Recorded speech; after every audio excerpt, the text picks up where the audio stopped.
Ay, patuloy na tuyo at katamtamang panahon pa rin ang iiral sa silangang bahagi ng bansa at especially mas dry at painit pa rin ang panahon ang iiral sa halos buong bansa. Ilang kaulapan lamang sa Mindanao at Eastern Visayas pa rin ang iiral ngayong araw. At super typhoon na may international name Sinlaco patuloy pa rin niraragasa ang bahagi ng Saipan at Northern Mariana Islands. Tropical cyclone wind signal nakataas pa rin sa halos buong Guam hanggang Northern Mariana Islands.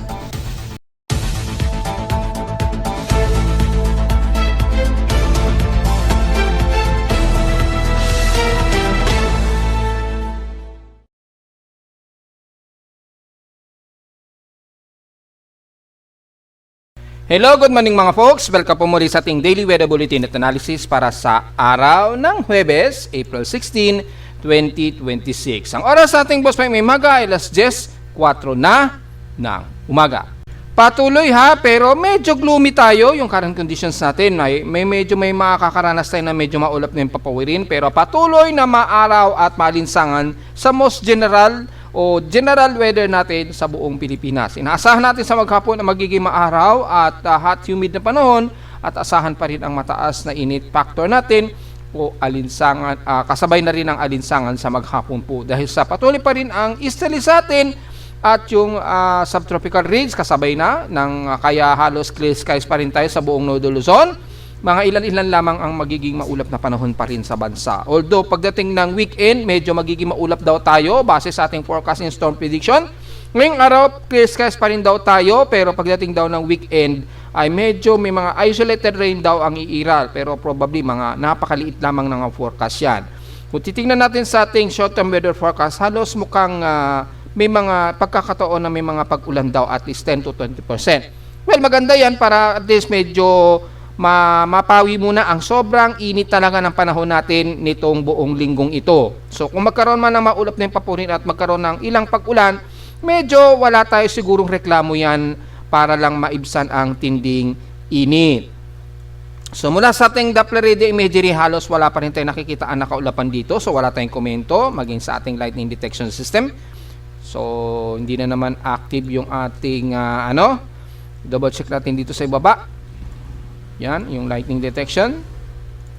Dahil nag-overload yung ating page dahil minimum lang yung ating yung ating host, web page hosting. So pasensya na po kung nagkakaroon ng 503 error. Ibig sabihin, umaabot na sa limit yung aking web page.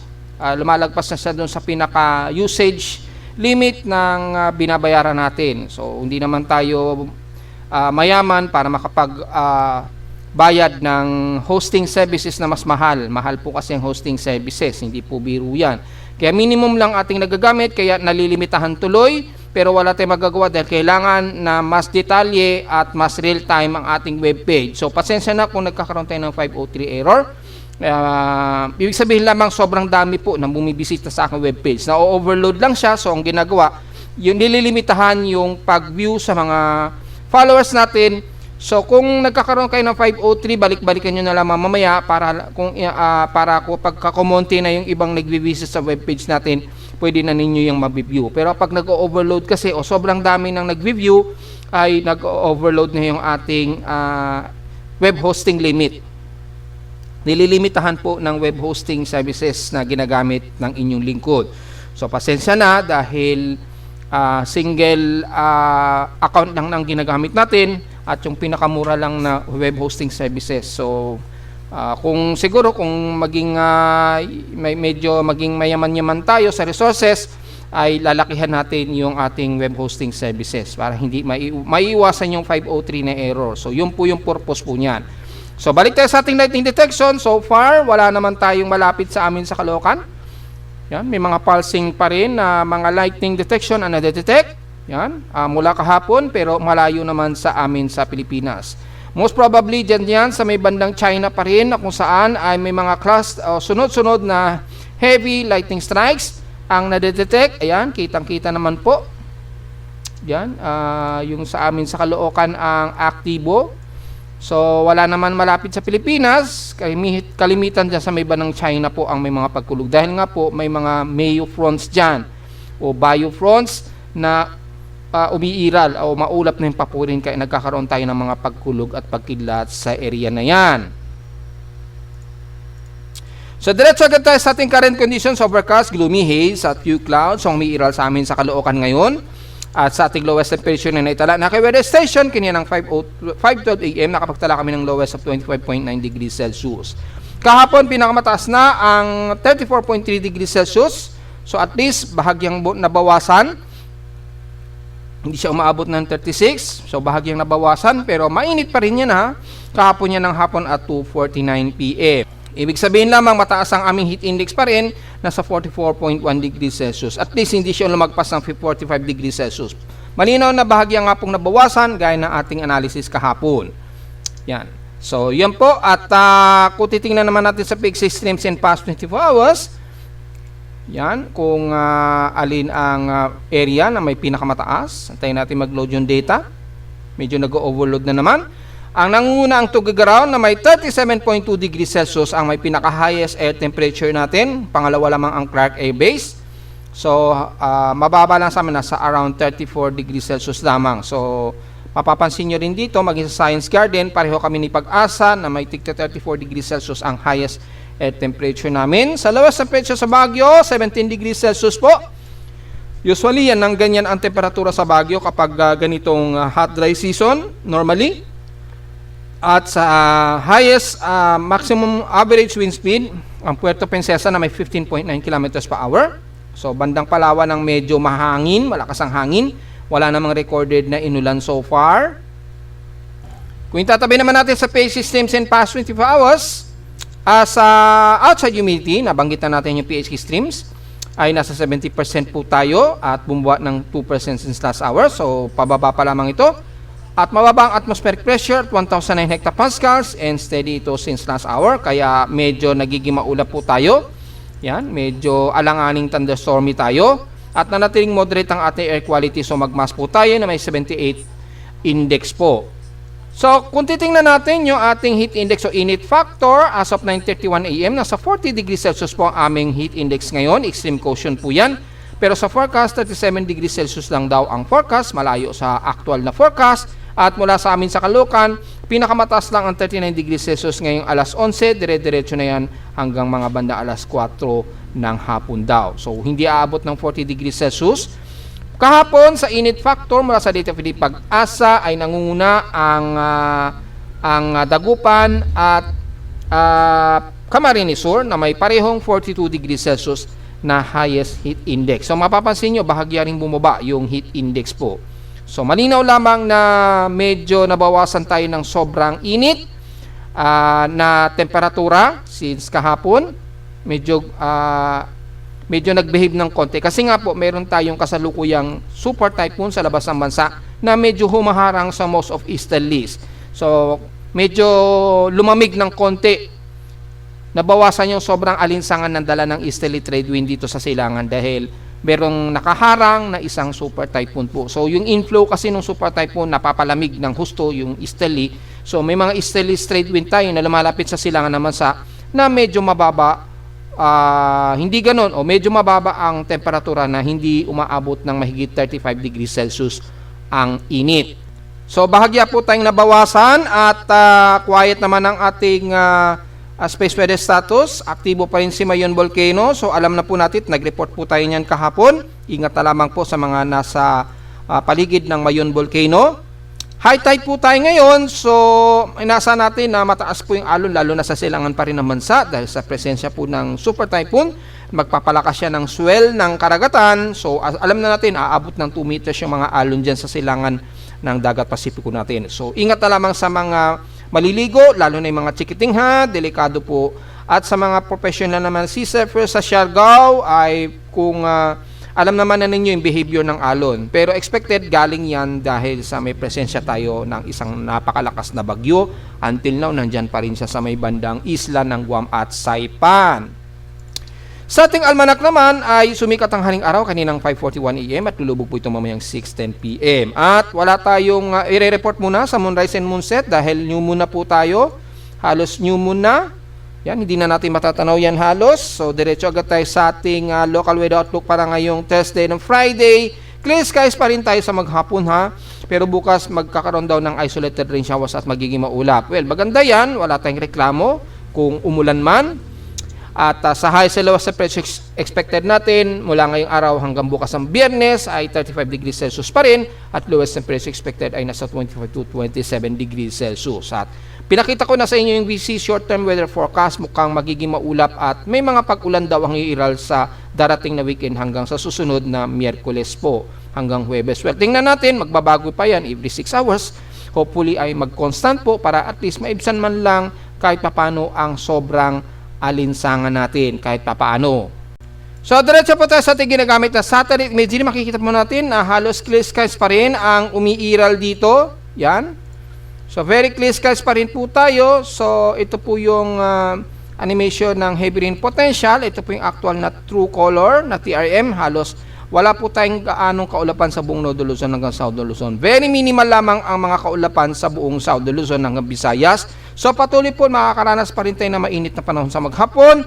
Partly cloudy lamang at napakaliit lang ang forecast na magkaroon ng pag-ulan. Swertehan na lamang sa uulanin lalo na sa bahagi po ng Mindanao kung saan medyo mas mostly cloudy ang parte ng Sultan Kudarat o Sorsogon area at ilang bahagi ng Zamboanga del Sur po or Zamboanga Sibugay sa paligid ng yan. So medyo mas mostly cloudy kayo dyan pero generally ang buong Pilipinas halos maninipis lamang ang kaulapan, halos walang masyado na nakikitaan tayo dito na may mga malakasang pag-ulan. Very minimal lamang ang forecast ng pag-ulan.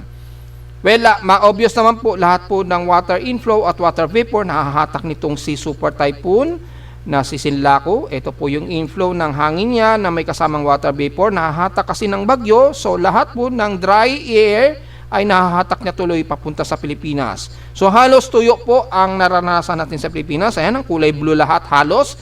Ibig sabihin, napakatuyo ng mararanasan natin sa Pilipinas. So, yung forecast yan, magtutuloy-tuloy pa rin daw na hot at dry ang magiging panahon natin sa bansa. So, magtutuloy-tuloy pa rin yan mga folks. At yung ating convective storm, silipin na rin natin, hopefully. So, halos maging yung convective storm, yan, makikita po natin na halos wala tayong kaulapan sa Pilipinas at lahat ng inflow niya ay napupunta dito sa position ng super typhoon na si Sinlaku na may international name. So, ang bahagi nito ng isla ng Saipan ang niraragasa pa rin ngayon dahil napakabagal kasi ng kilos niya. Yan. So, wala naman banta sa bansa nito which is sa talakayin pa rin natin para sa status niya sa susunod na section report natin. So, talakayin lang natin yung status nitong si international name Sinlaku although hindi na ito banta sa Pilipinas ha. Wala na po itong threat sa bansa. At since nasa pinaka-boundary pa rin siya ng Tropical Cyclone Information Domain natin o TCID ay hanggat nasa loob pa rin siya ng TCID o Tropical Cyclone Information Domain, yung pinaka-domain natin. Kung titingnan nyo kay Pag-asa, may mga domain pa siyang tinatawag. Yung TCAD, Tropical Cyclone Advisory Domain, yung TCAD at yung TCAI, ibig sabihin ay nasa pinaka-domain pa rin kasi natin itong position ni Sinlaku. So as of 8 o'clock AM ngayong umaga, ang kanyang central air pressure na ngayon 955 hectopascals na po. Under category 3, super typhoon in 1 minute average. Pero sa 10-minute average nito, under typhoon category na siya. Which is katugma dito ngayon sa 8 hours o 10-minute average na computation ni Japan Meteorological Agency. So magkaiba po yan ha dahil ang category 3 na to indicated na sa 1 minute average yan. So may tuturing pa rin natin category 3 typhoon yan sa 10-minute average base sa kanyang 1 minute average. So yung kanyang 1 minute average sustained wind ay 185 km per hour under category 3 super typhoon in 1 minute at bugsong umaabot ng 241 km per hour. Pero pagdating sa kanyang 10-minute average, under typhoon category na lamang ito at 163 km per hour at bugsong umaabot ng 212 km per hour. Wala siyang movement speed, pero dun sa Japan Meteorological Agency ay ang movement nito pa northward ito sa bilis na around 13.2 km an hour yung movement. So mabagal, napakabagal pa rin ng kilos niya. Kaya mapapansin nyo, halos isang araw mahigit na po na patuloy na niraragasa po ang bahagi na ito ng Guam hanggang Saipan po. Yan, una itong naglandfall kahapon, no? Sa parte po ng Saipan. Yan. Sa bandang Chatlan Airport pa, oh, malapit. So, yan. Sila nakaranas ng direct impact o direct landfall nitong si Sinlaku. So, ang layo na nito, nasa parting northeastern Luzon na po ito. So, ang magiging reference point natin ngayon ay ang northeastern Luzon, bandang Isabela na. Yan, bandang Isabela yung reference point natin. Mula sa bandang Isabela, layo nito ay nasa 2,316 km east ng northeastern Luzon or parting Palanan Isabela, mga around dyan. So, northeastern Luzon na lamang yung pinaka-reference point natin. So, yan na po yung position niya, 2,306 km po yan east ng northeastern Luzon. So, kumikilos pa siya pa northward, then base sa kanyang tropical cyclone forecast combination, yan, pa-northward na po siya, then sa loob ng 24 hours, magre-recurve na ito pa northeast, dahan-dahan. So, sa loob ng 24 oras, dahan-dahan, magre-recurve na po siya patungong northeast habang dadaanan o lalandfall na naman siya siguro sa may bandang isla ng Northern Mariana Islands. Base sa ating tropical cyclone wind signal na aking sariling computation, nakataas sa tropical cyclone wind signal number 5 at number 4 ang isla ng Saipan at Northern Mariana Islands. Ayun yung kulay orange.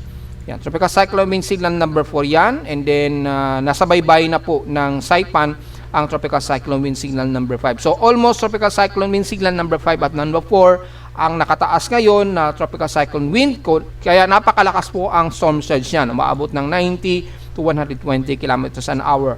Kasabay na ang storm surge yan. So napakadelikado sa mga maliliit na islang ito. So yung mga kababayan natin dyan sa Saipan, ingat po at stay indoors na lamang po dahil patuloy pa rin kayong niraragasa. At yung may mga iba na ata dyan ay wala na munang kuryente, sinutdown na ata. Correct me if I'm wrong. Yan. So stay indoors na lamang po muna kayo dahil ay delikado pong lumabas ngayon.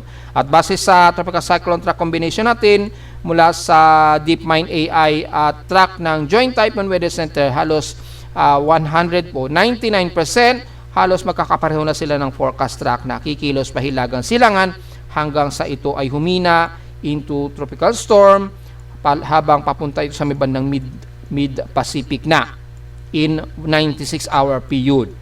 Yan. So, wala po itong banta at palayo na po ito. So, sa loob ng 48 oras, inaasahan na natin lalabas na ito o tuluyang lalayo na ito sa mga isla ng Northern Mariana Islands. So, wala tayong magiging comment dahil alam na po natin na ang kanyang ensemble ay halos 99%, 90 to 99% accuracy na po na ganyan na ang magiging track o kilos nitong si Sinlaku. Ito po yung floating satellite niya. Malakas pa rin yung kanyang sustain. Although bahagya na po siyang humina dahil nga po na umabot na po siya sa pinaka-maximum wind peak nito. So, balikan natin yung kanyang polarization. Makikita natin yung horizontal, patuloy pa rin ang kanyang central eye. Yan, makikita natin na ito ay tumama sa bandang Saipan. Yan. Then, dedirekta ito sa Saipan. Makikita natin dito. Yan. Medyo umabot pa sa pinaka-Saipan yung pinakamata niya. Double check natin kung nakatawid na ito dito sa bandang ito hindi pa to nag-update, April 8 pa ito. So walang latest ngayon ang CIMMS. So diretso agad tayo sa pinaka RTOP na lang siguro. Yan, ito po yung RTOP niya. So makita natin ay napaka-sustain pa rin ang kanyang circulation. Pati yung pinaka central eye, medyo malawak na po yung central eye niya. At marami na po yung multiple eye wall niya dahil sa continuous ang kanyang dahan-dahang paghina na. Yan. So, sustain pa rin niya ang maximum sustain na malakas na may git sa 200 to 300 km per hour. Dito 185 kilometers per hour siya. So yun po yung 1 minute average. At tuloy-tuloy pa rin ang pagkilos niya pa northward na. Then kukurba nito, magre-recover na siya pa northeast na. Yan. So highest peak na kasi siya, so unti-unti pahina na rin ang pahina yan. As time goes by, dahil papunta na siya halos sa subtropical zone. Yan, halos papunta na siya sa northern hemisphere zone, kaya halos magsa-subtropical na ang kanyang position.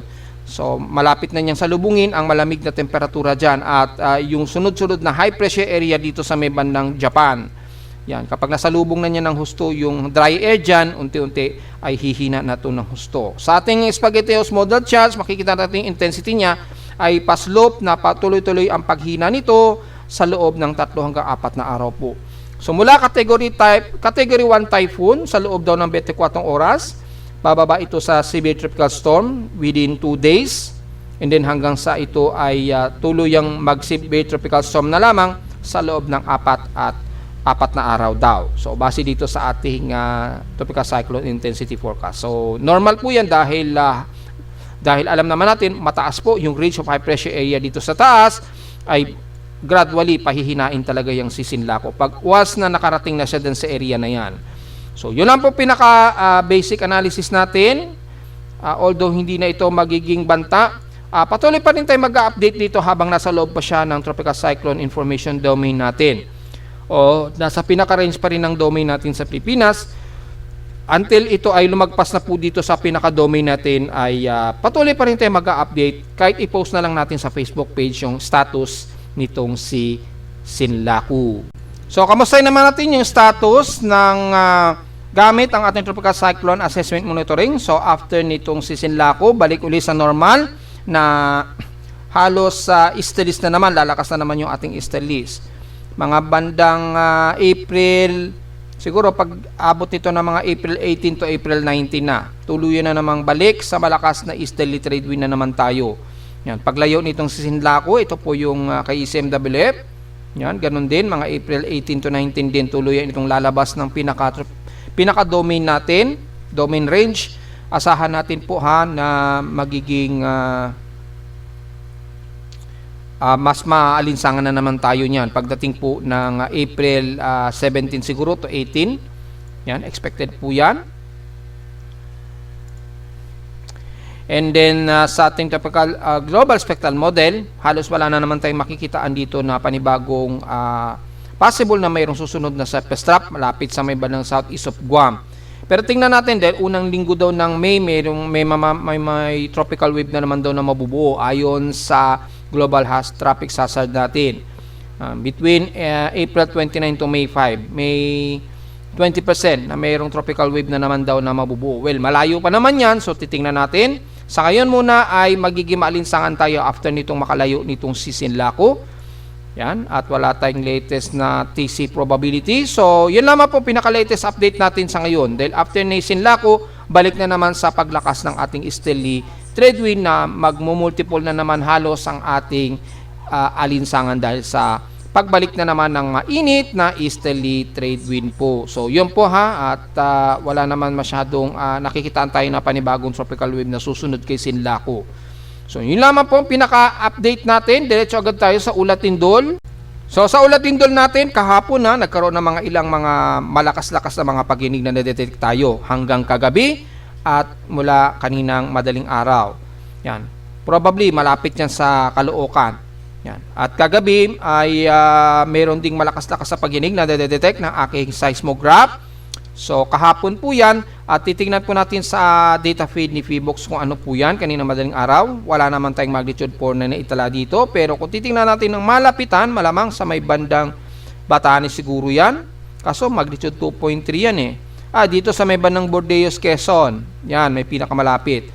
Yan. Kasi nagkaroon ng mga cluster na naman ng pagyanig sa may bandang Polillo Islands.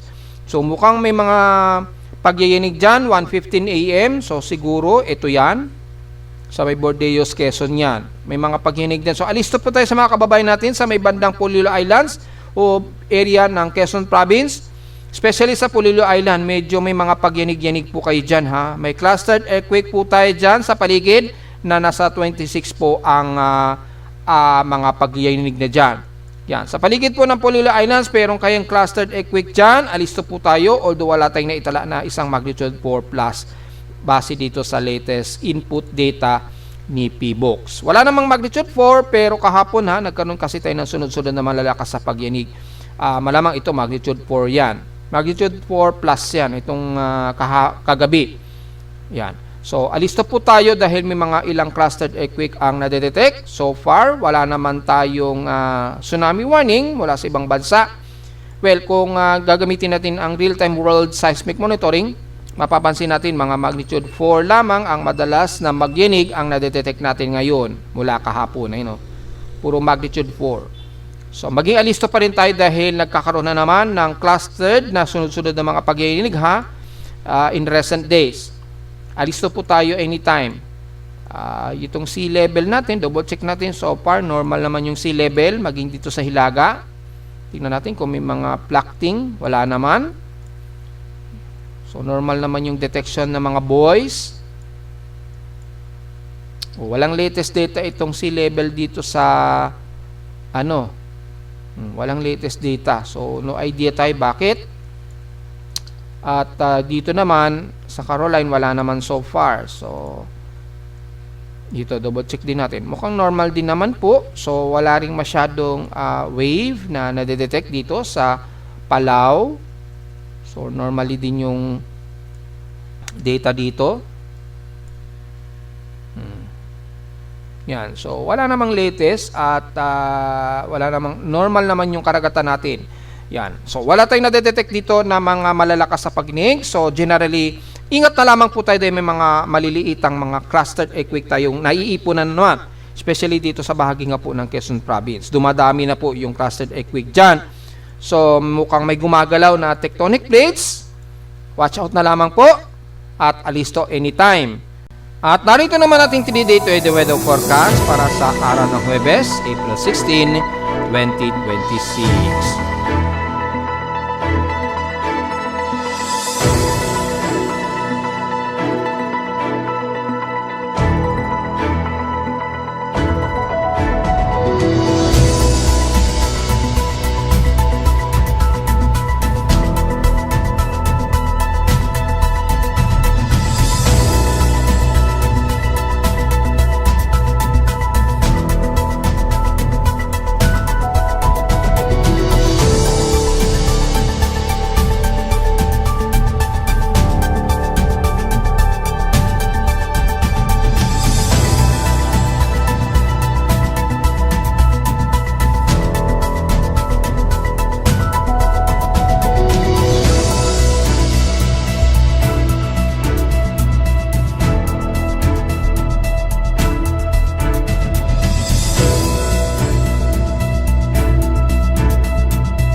At hanggang dito naman po ating daily weather bulletin at analysis para sa araw ng Huwebes, April 16, 2026. Huwag pong kalimutan na mag-like, share, and subscribe po sa ating YouTube channel at visit lamang anytime sa ating website na www.pimoweather.com para sa iba pang detalye na gusto nyo malaman na hindi natin isama ngayong umaga sa ating report. Expected lamang na tuloy-tuloy pa rin na magiging maalinsangan tayo na medyo bahagyang mababa ang ating alinsangan ngayon. Medyo lang pero hindi ibig sabihin ay hindi na po magiging mas mainit ang panahon natin. Bahagya lang siyang mababa. Halimbawa, nasa around 34-35 lang, hindi siya aabot ng 36 to 37 degrees. Yung heat index maglalaro lamang sa 44 degrees Celsius ang pinakamataas, yung ganyan. Hindi siya halos papalo ng 50 degrees. So, yun po ang ibig natin sabihin. At visit lamang sa ating website sa gusto malaman pa rin ang data feeds mula sa reading ng ating aparato sa Caloocan at sa data feeds mula sa iba't ibang weather agencies. Maraming salamat po mga folks at magandang araw po sa ating lahat.